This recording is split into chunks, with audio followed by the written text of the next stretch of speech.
Ads లేకుండా latest episodes చూడండి.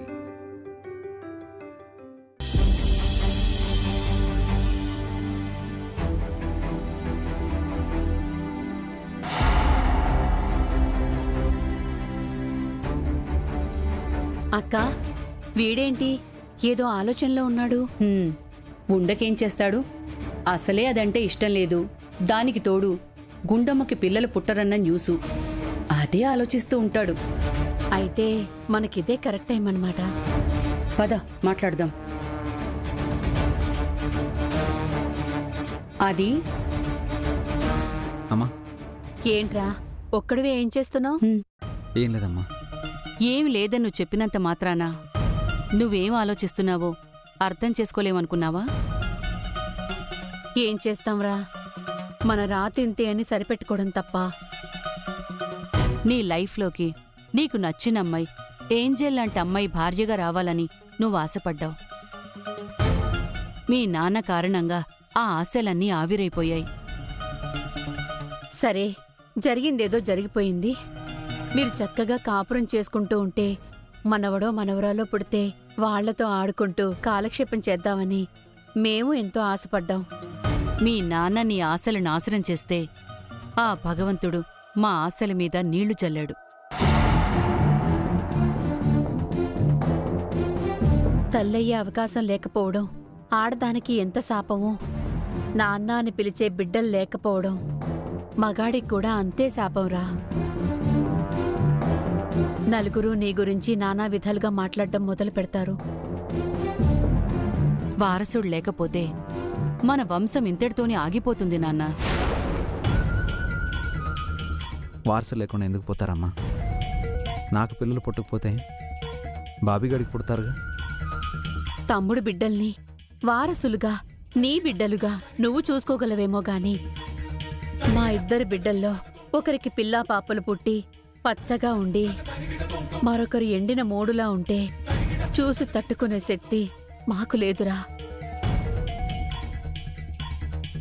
లోపం నీలో లేదని ఎవరికీ తెలిసిందీ లేదు, దాని గురించి మాట్లాడుకుందీ లేదు. కాని లోపం నీది కాదే. నీ భార్యది. నువ్వు వద్దు వద్దు అనుకునే ఆ గుండమ్మది. తనలో లోపం ఉంటే అది బాధపడాలి గాని నువ్వెందుకు శిక్ష అనుభవించాలి?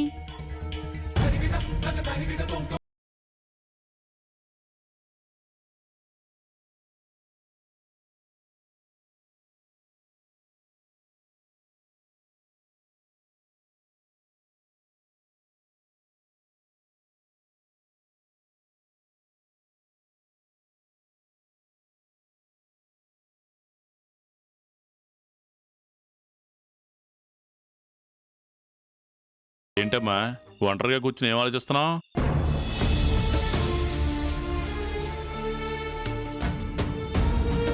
ఏం జరుగుతుందో తెలియడం లేదు. ఏం చేయాలో అర్థం కావడం లేదు తాతయ్య. ఓహో, నీకు పిల్లలు పుట్టే అవకాశం 10% ఉందన్నారని, ఎటు నీకు పిల్లలు పుట్టరని మీ అత్తలు నీతో వాదించారని, నీ భర్తకు నిన్ను వాళ్ళు దూరం చేసేస్తారు, ఆ తర్వాత నీది ఒంటరి బతుకని ఫిక్స్ అయిపోయి ఎప్పటి నుంచో ఒంటరితనాన్ని అలవాటు చేసుకుంటున్నావమ్మా.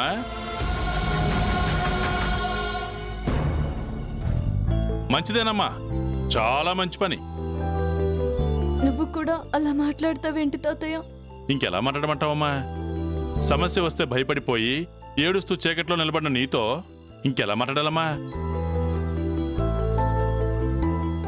ఇంతకంటే గయ్యాళైన అత్త, ఇంతకంటే మూర్ఖుడైన భర్త, అన్నిటికంటే పెద్దవైన సమస్యలన్నీ ఒకేసారి చుట్టుముట్టినా అన్నీ కలిసి అందరూ కలిసి తనని మింగేయాలని చూస్తున్నా ధైర్యంతో తన తెలివితేటలతో ఒంటి చేత్తో అందర్నీ అన్ని సమస్యల్ని చక్కబెట్టిన మీ అమ్మ గీతమ్మను చూసిన కళ్ళమ్మ ఇవి. గుండమ్మ కళ్ళల్లో భయము కన్నీరు చూస్తే వీటికి నచ్చదమ్మా. అప్పటి పరిస్థితులు వేరు, ఇప్పటి పరిస్థితులు వేరు తాతయ్య అని నువ్వనుకుంటున్నావమ్మా. అప్పుడు ఇప్పుడు పరిస్థితులు ఒకలాగానే ఉన్నాయి, కానీ అప్పుడు గీతమ్మ ధైర్యంతో ఉంది, ఓర్పుతో ఉంది. కానీ ఇప్పుడు ఈ గుండమ్మ భయంలో ఉంది, భయపడుతూ ఉంది. అదే తేడా. అసలు గుండమ్మ అనే పేరు ఎవరిదో తెలుసమ్మా? మా అమ్మదే. ఆవిడ మంచితనం, ఆవిడ ధైర్యం మీ అమ్మలో ఉండబట్టే మీ అమ్మ పేరు గీత అయినా అందరూ మా అమ్మని తలుచుకుంటూ మీ అమ్మను గుండమ్మ అని పిలిచేవారు. తన కడుపును పుట్టిన నీకు గుండమ్మ అని పేరు పెట్టింది నువ్వు అలాగే ఉంటావని, ఉండాలని. ఇలా ఏడుస్తూ కూర్చుంటావని కాదు. నేను ధైర్యాన్ని కోల్పోవడం లేదు, మా అత్తయ్యలకి భయపడడం లేదు.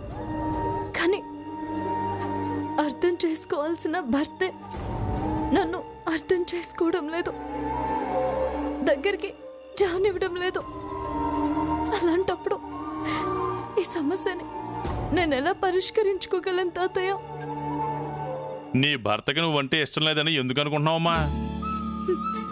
మామయ్య గారి మాట కాదనలేక నా మెడలో తాళి కట్టారు. ఇష్టం ఉండి కాదు తాతయ్య. సరే, ఇష్టం లేకుండానే తాళి కట్టాడు. కానీ ఇష్టం లేకపోతే నీతో పాటు ఒకే గదిలో ఎలా ఉంటాడమ్మా? సరే, అది కూడా వాళ్ళ నాన్నకు నిజం తెలిస్తే ఎక్కడ కోప్పడతాడోననే భయంతో ఉన్నాడో అనుకుందాం. నీ భర్త నువ్వు మార్చుకో.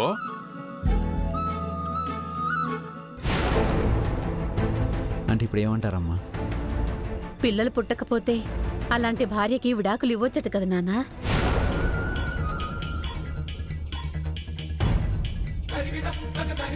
ఆ గుండమ్మకి విడాకులిచ్చేసి నీ మనసుకు నచ్చిన అమ్మాయిని మళ్ళీ పెళ్లి చేసుకో నాన్నా. అమ్మా, అవును నాన్నా, గుండమ్మ మీద మాకేం పగలేదు. మా అక్కకి ఆ రోజు పిల్లలు పుట్టరు అని తెలిసి మీ నాన్నకి నన్నిచ్చి ఎందుకు పెళ్లి చేసింది? అమ్మాని పిలిపించుకునే యోగం తనకి లేకపోయినా నాన్న అనే పిలుపుకి మీ నాన్న దూరం కాకూడదు అని. ఇలా అయితే ఈ పాటికే గుండమ్మ ఇలాంటి నిర్ణయం తీసుకుని ఉండాలి. అదెందుకు తీసుకుంటుందక్కా? వీణ్ణింతగా ప్రేమించేది, వీడి సంతోషాన్ని కోరుకునేదే అయితే నిర్ణయం తీసుకోవాలి. నేను తీసుకోలా? ఆ ప్రేమలు మాటలు మాటల వరకే అక్క. గొప్పింటి కోడలైపోయింది. ఇక్కడ అత్తగారి ఆరలు లేవు, ఆడపడిచి దెప్పుళ్ళు లేవు, తోడికోడలు సాధింపులు లేవు. తనేం చెప్తే దానికే ఇంటి పెద్ద తలాడిస్తున్నాడు. తన ఆడిందే ఆట, పాడిందే పాట. ఇలాంటి ఛాన్సు దానికెక్కడ దొరుకుతుంది? అలా అని కట్టుకుని వాడితో కన్నీళ్లు పెట్టిస్తుందా? అదేవైనా అనుకోని అక్క, నిర్ణయం వీడి కదా తీసుకోవాల్సింది. అవునరా, అది నీకు సెట్టు కాదు నాన్న. ఎందుకు చెప్తున్నామో ఆలోచించుకో.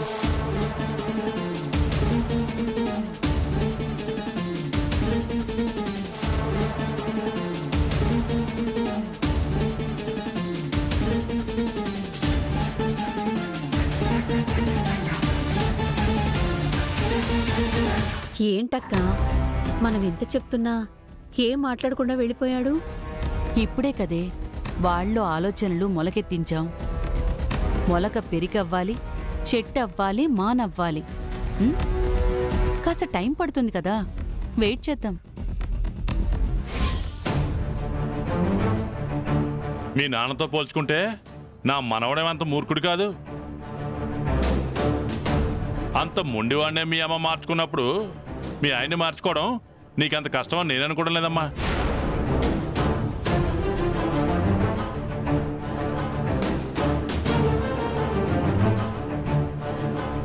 చూడు గుండమ్మా, ధైర్యంగా ఉండు. సమస్యలకి భయపడి పరిగెత్తే అలవాటు వదిలేసాయి. సమస్యకి ఎదురెళ్ళి పోరాటం అలవాటు చేసుకో. ఓర్పుతో ఉండు, ప్రయత్నం చేస్తూ ఉండు.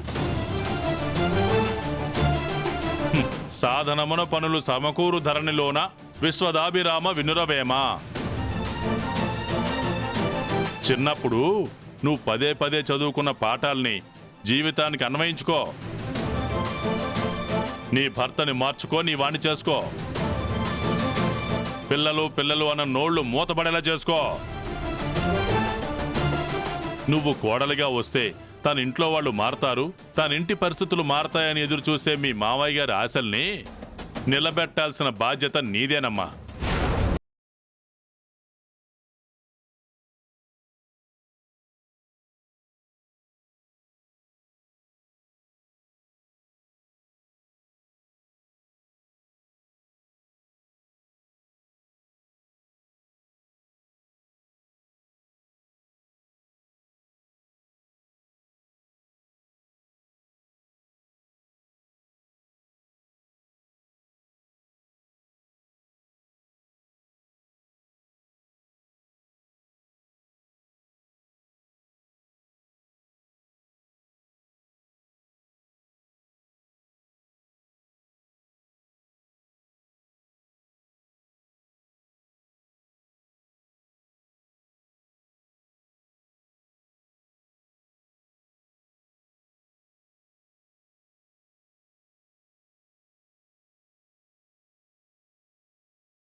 సమస్యలు తీరే దారేమైనా ఉందా అని ఇంకా వెతకం తాతయ్య.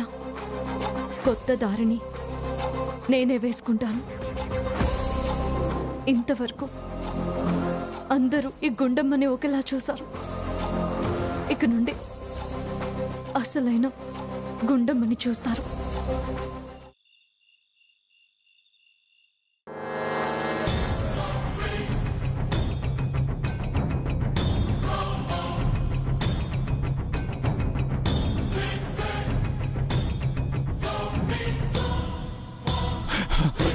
లోకేశ్వరి, లోకేశ్వరి, ఎవరు?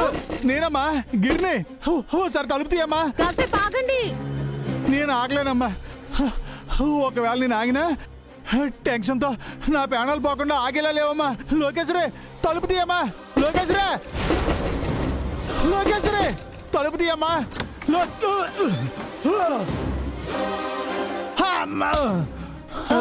బాబాయ్, ఏంటి బాబాయ్, ఎందుకు ఇంత టెన్షన్? ఇలా కింద పడ్డావేంటి? పడ్డవాళ్ళు ఎప్పుడు చెడ్డవాళ్ళు కాదు కానీ ఇంకా నువ్వు అర్జెంట్కి ఇంట్లోంచి వెళ్ళిపోమ్మా. ఎక్కడికి? అడవికే పోతావో అన్నవని దివులకే పోతావో నీ ఇష్టం. సెల్ ఫోన్ స్విచ్ ఆఫ్ చేసి నీ గెటప్ మార్చేసే. నిన్ను చూస్తే నీ మొగుడు కూడా గుర్తుపట్టకూడదు. మీకేమైనా పిచ్చి పట్టిందా? నేను ఇంట్లో నుంచి పారిపోవడం ఏంటి? ఎవరికి తెలియకుండా దాక్కోవడం ఏంటి? ఏం మాట్లాడుతున్నారు బాబాయ్? ఆ గుండం మీద నువ్వు యుద్ధం ప్రకటించి తను శత్రువు అని తన ముందే ఓపెన్ అయిపోయావు కదా, అందుకే తను నేను టార్గెట్ చేద్దామా. నా కళ్ళ ముందే కిచెన్ లోకి వెళ్ళింది. కిచెన్ లోకా? ఏడ్చినట్టుంది. అది కిచెన్ లోకి వెళ్తే నన్ను టార్గెట్ చేసినట్టు ఎలా అవుతుంది? నీతో ఇదే ప్రాబ్లం. ఏం చెప్పకుండా తుతు అంటే మధ్యలో దొరతావు. నేను చెప్పే జాగ్రత్తకి నువ్వు.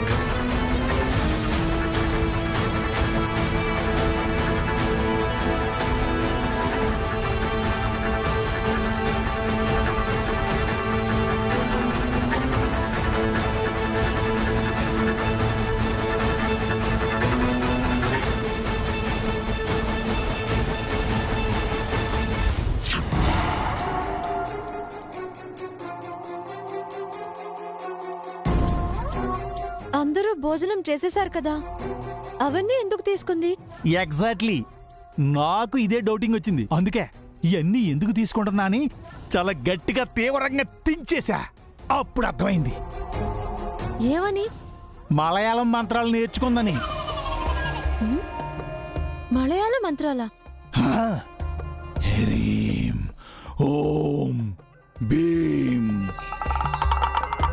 బిష్ కాశ్మోరా ఆవాహయామి ఆవాహయామి.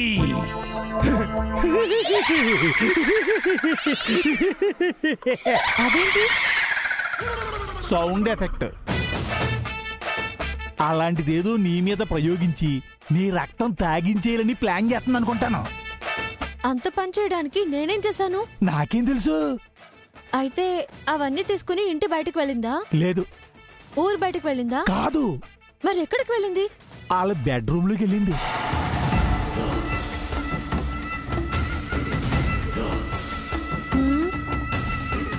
బెడ్రూమ్ కా? అది బెడ్రూమ్ లోకి వెళ్తే నువ్వేం చేస్తున్నావు? ముందుగా నిన్ను అలర్ట్ చేద్దామని, నీ ప్రాణాలు కాపాడుకుందామని, నీకు ఇన్ఫర్మేషన్ పాస్ చేయడం కోసం నీ దగ్గరికి వచ్చాను. మీకు అసలు బుద్ధి బుర్ర ఏవైనా ఉన్నాయా?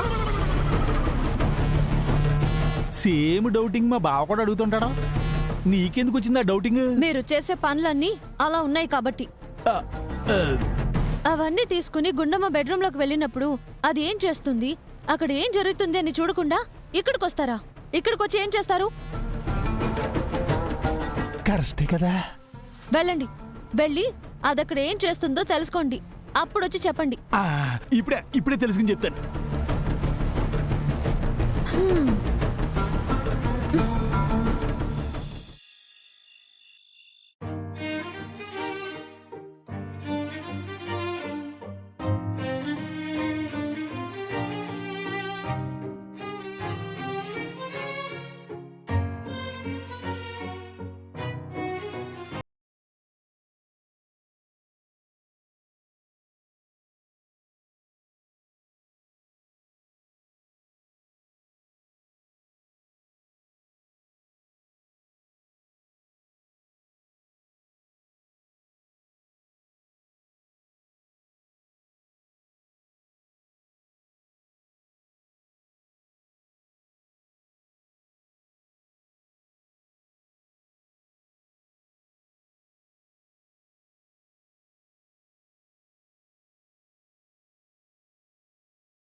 ఏయ్ ఆ ప్లేట్లు ఏంటి అవి?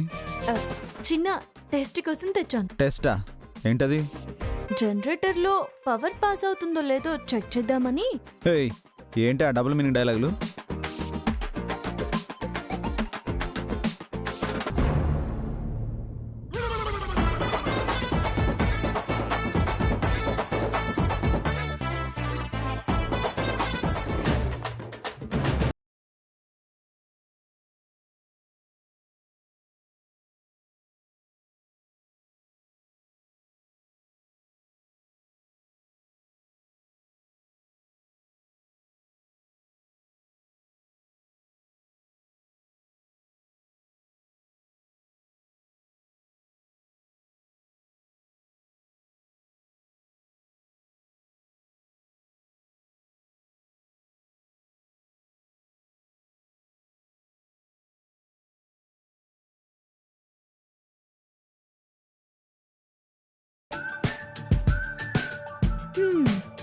ఏంటది? ఇవి వాసన చూసి ఏమున్నాయో చెప్పాలి.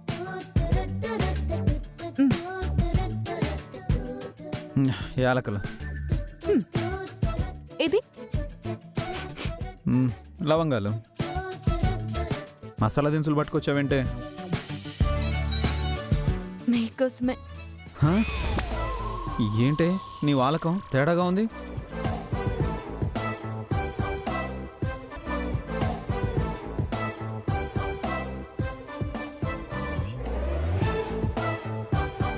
ఓవర్ చేస్తున్నావు, మసాలాలు చూపిస్తున్నావు. ఓయ్ ఏంటి సిగ్గుపడుతున్నావు? ఇలాంటి ఘనకార్యాలు నా ముందు చేయకే, నేను తట్టుకోలేను.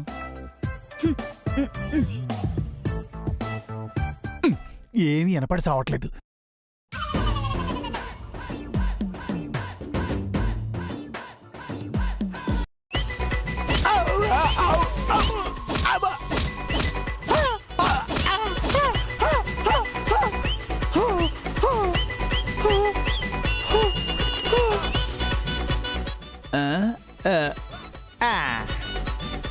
ఇది కూడా బేమ అయి ఉంటుంది.